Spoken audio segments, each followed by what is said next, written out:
Now, Canberra's lockdown has been extended for another 4 weeks as the Territory records 22 new cases. Trudy McIntosh is live with me now. The Chief Minister promised a roadmap, but was there enough detail in this? Well, Kieran, there's a bit of roadmap envy here in Canberra after we saw Gladys Berejiklian outline a framework for what will happen at 70 and 80% double-dose vaccination for her state. The Chief Minister Andrew Barr said he'd be doing a similar thing today. It raised the expectation, particularly amongst business, that they would see some sort of pathway announced today. Instead, the Chief Minister announcing a 4-week extension to the Territory's tough lockdown. There'll be a review point in 2 weeks' time. There's been some minimal easing of restrictions as we saw another 22 cases today, 20 of them potentially out in the community. There will be slight changes for real estate, changes too that would allow up to 5 people now to be in a store when click and collect is happening. For parents, some potential relief at the start of term 4, some age groups able to potentially return to the classroom, but still a big question mark over whether that will happen.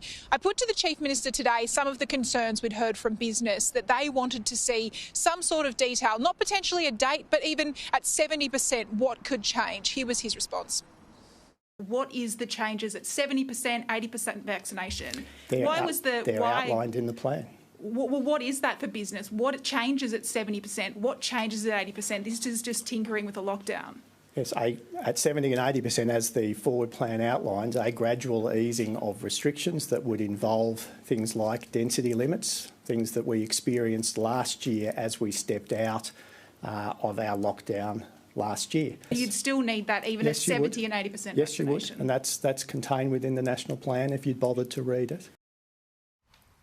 Now, that national plan that the Chief Minister refers to does give states and territories a lot of leeway to make up their own decisions about restrictions. But it seems pretty clear from what we heard from Andrew Barr, he's not in favour of locking in behind anything linked to these vaccine targets for now, instead pointing to the idea of gradual changes, that we will see things allowed to open up for business at some point down the track. But that's received a pretty poor reception, I'd have to say, from some of the big business owners in town. I spoke to the man who owns Assembly. It's one of the big pubs on Lonsdale Street in Braddon, our cafe and restaurant precinct. He was pretty disappointed with the lack of clarity.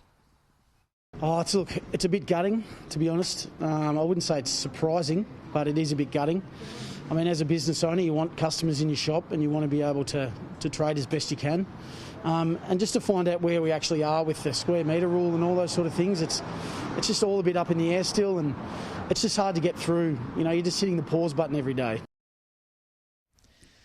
And on this beautiful Canberra day, it is worth remembering the ACT is in fact leading the charge in the race for vaccination. We are the most double dosed in the country, over 52%. We've also today ticked over the 75% first dose number. But Kieran, despite the fact that we're leading the country, the Chief Minister says he wants to drive these numbers up even higher. He'd like to see the ACT somewhere in 90% when these other milestones are reached in the other states and territories.